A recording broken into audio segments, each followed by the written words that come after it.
para pemuda, kalau sudah ada rezekinya, ada kesempatan, nikahlah segera.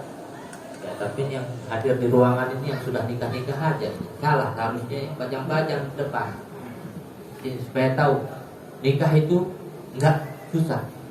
Nikah itu tidak susah. Terkadang yang membuat orang susah itu mindsetnya. Oh, saya mau nikah ini harus sediakan uang 1M, 500 juta, 100 juta, 50 juta. Saya mau menikah ini, waduh, belum sewa gedungnya, belum riasannya, belum keserahannya, belum dan lain sebagainya. Sehingga di dalam mindset orang tersebut, lebih baik zina ketimbang nikah. Na'udzubillah min. Kita sekarang di masa akhir zaman yang mana fitnah di mana-mana. Kita lihat saja perzinahan di mana-mana. Padahal Rasulullah SAW mengatakan la taqrabuz zina. Jangan kau dekati daripada zina. Coba kita lihat anak-anak muda kita sekarang, berapa banyak di antara mereka yang sudah melanggar daripada bukan mendekati lagi, bahkan zina di depan mata kita sendiri. Na'udzubillah min. Maka tidaklah Allah memerintahkan suatu amalan atau perintah kecuali itu mudah bagi mereka. Kenapa? Di dalam Imam Ghazali mengatakan ketika kita melaksanakan ibadah kepada Allah itu pasti mudah. Yang berat di dalam kita ini adalah apa? Meninggalkan diri kita, menjauhi diri kita dari tidak melakukan daripada perbuatan dosa. Nikah gampang, dan seperti inilah sederhana. Sebaik-baiknya nikah yang paling sederhana. Sebaik-baiknya keberkahan nikah adalah yang paling kecil daripada mahal. Alhamdulillah. Zaman dahulu saya ingat cerita daripada saya punya kakek dulu. Kalau orang nikah ketemu sama temannya, oh yang jadi merarit kan anak peliki. Oh ya sudah, apa maharnya? Jadi sudah, 1 rupiah, 2 rupiah zaman itu. Mungkin ya sekarang 300.000, 400.000 jadi. Mana saksinya? Tetangga dipanggil diundang. Gorok apa? Gorok sapi, gorok manuk doang jadi, alhamdulillah. Sudah akad jadi. Yang penting adalah halal, yang penting adalah ibadah. Gak harus mewah-mewah ketika orang melaksanakan ibadah, yaitu melaksanakan daripada nikah tersebut. Sehingga sudah besar-besar, sudah gede-gede acaranya, ujung-ujungnya terjadilah perceraian. Na'udzubillah min. Saya nasihatkan juga kepada akhirnya mahsyar. Bagus sekali namanya, mahsyar. Engkau didiklah daripada istri dengan sebaik-baiknya didikan. Bersabarlah terhadap perilaku daripada istrimu nanti jikalau engkau tidak menyukai daripada sifatnya. Ketahuilah Rasulullah SAW bersabda, An-nisa, perempuan itu tabdelek, seperti tulang rusuk yang bengkok. Nama tulang bengkok, kalau kita paksa maka dia akan patah. Nah inilah hal yang menyebabkan banyaknya pertikaian di rumah tangga. Banyaknya hal yang terjadi membuat perceraian. Kenapa? Yang satu keras, yang sebelah juga keras, sehingga terjadilah na'udzubillah bin. Maka sabarlah. Emang begitu.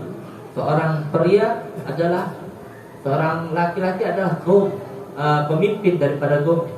Seorang laki-laki adalah pemimpin daripada istrinya di rumah, pemimpin daripada anak-anaknya di rumahnya. Maka sikapi mereka dengan sesabar-sabar mungkin.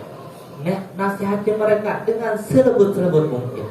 Agar kenapa? Agar mereka mau mentaati kita, mau menjalankan apa yang kita perintahkan. Maka kalau ini sudah hal terjadi, insya Allah ini keluarga kita menjadi keluarga yang sakinah, mawaddah dan rahmah. Kenapa? Modal seorang laki-laki harus sabar dalam menghadapi istrinya, harus sabar. Bahkan diceritakan ada namanya Syekh Bahjalaban, seorang wali Allah, seorang kekasih Allah yang derajatnya sangat tinggi di sisi Allah Subhanahu wa ta'ala.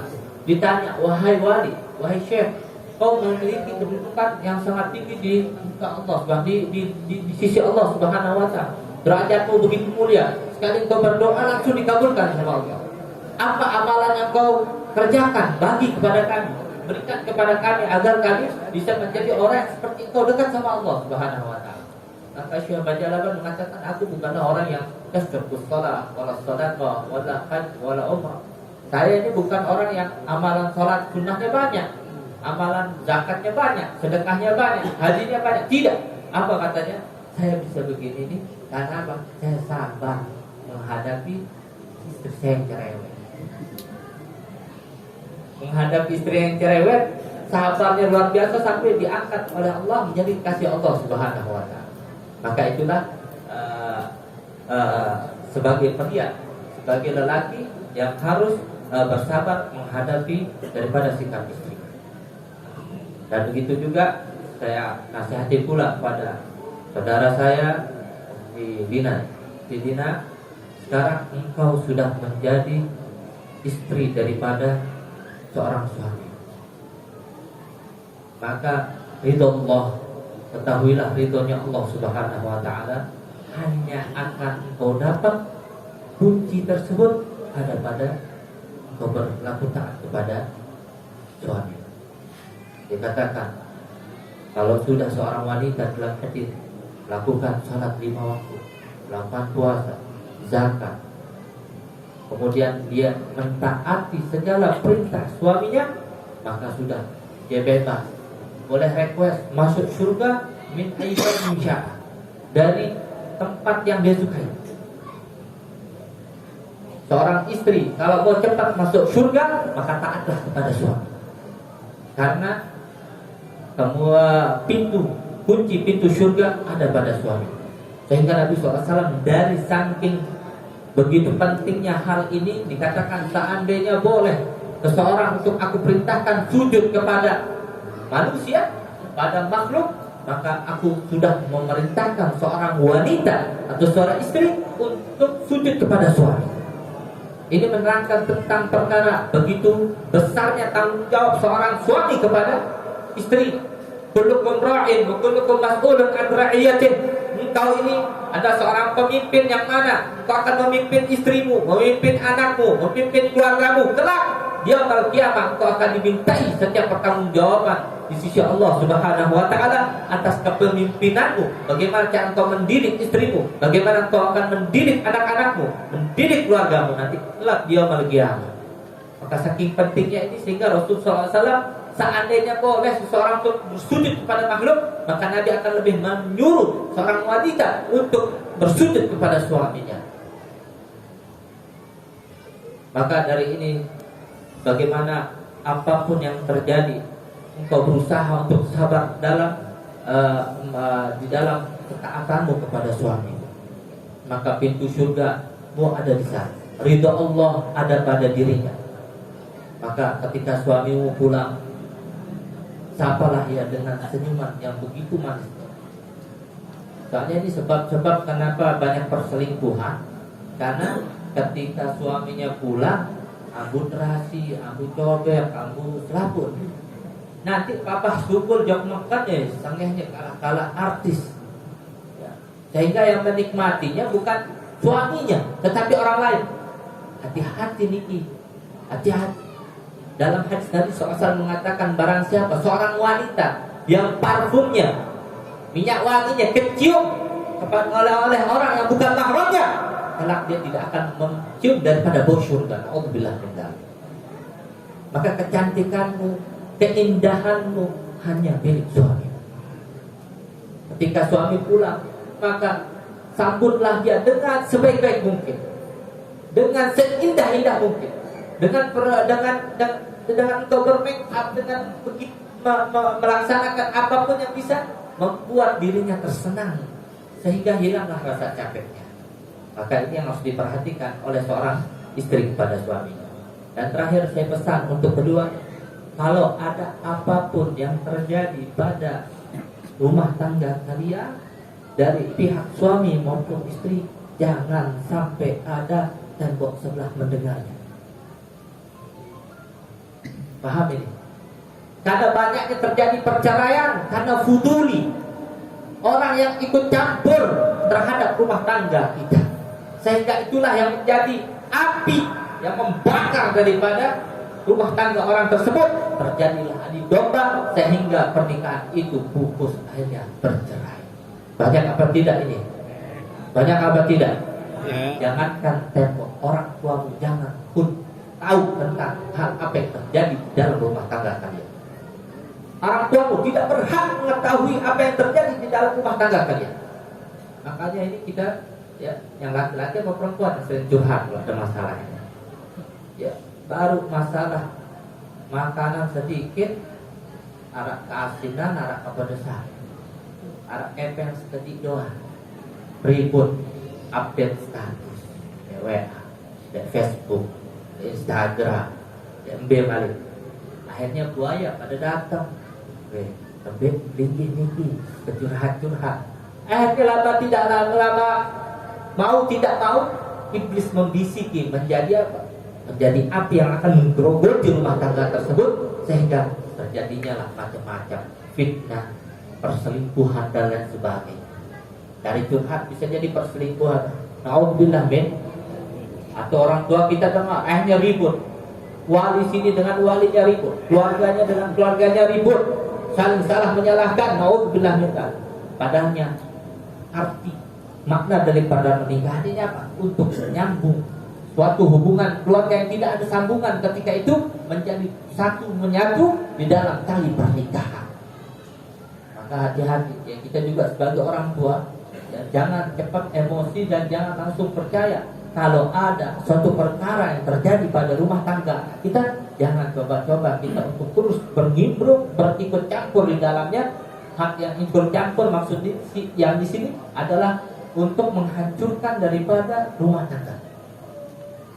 Hati-hati ya, itu sebagai orang tua aja.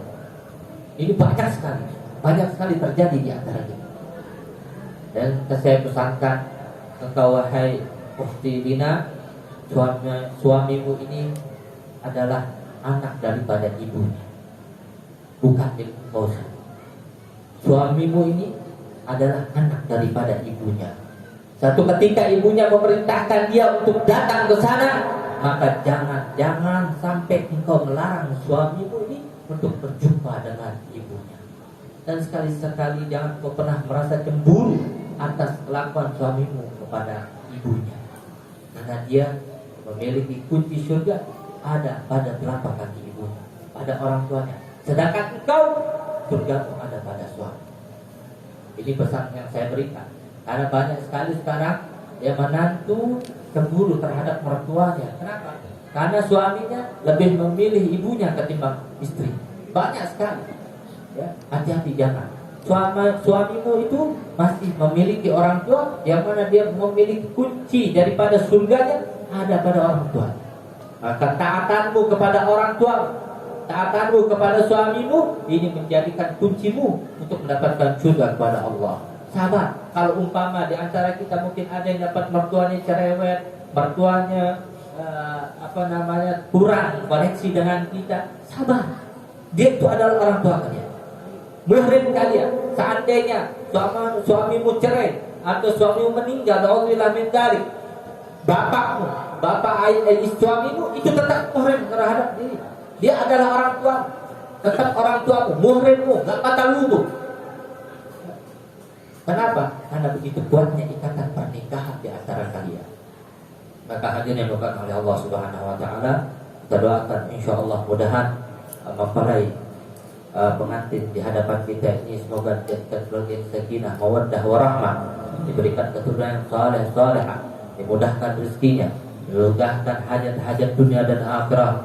Semoga saudara ikhwan kita, para jomblo di sini juga ya, dikasih kemudahan untuk menikah, dikasih murah rezeki untuk melaksanakan ibadah nikah, untuk menggapai ridha Allah Subhanahu wa taala. Allahumma jama'na hadza jam'an marhuma wa tafarraq ba'di tafriqan ma'suma wa la tajal fina wa la minna wa la ma'ana syadiyan wa la mahruma bi rahmatika ya arhamar rahimin wa ya ajal ajwalin wa ya rahman masakin sallallahu alaihi wasallam walhamdulillahi rabbil alamin.